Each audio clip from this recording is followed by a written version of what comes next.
hear you pray for your enemies. Let them hear you pray for your job. Let them hear you pray. And when you show people what it means to pray, then they'll say, what do I need to do to get that kind of power?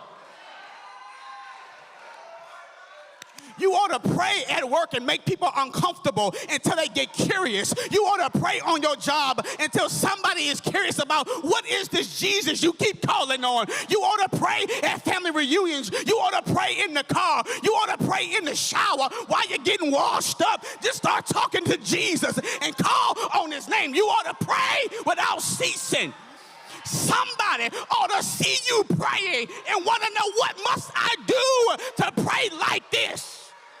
Because I know prayer can still work. Prayer can deal with my enemies when nobody else can. Prayer can heal my body when nothing else can. Prayer can fix my relationship when nothing else will. Prayer can change things. Somebody ought to see you praying. Because you can pray by yourself and still pray in public. First thing that Jesus does in the text is he prays, and the demonstration of his prayer leads people to curiosity. And maybe people aren't curious about your faith because you ain't practicing it.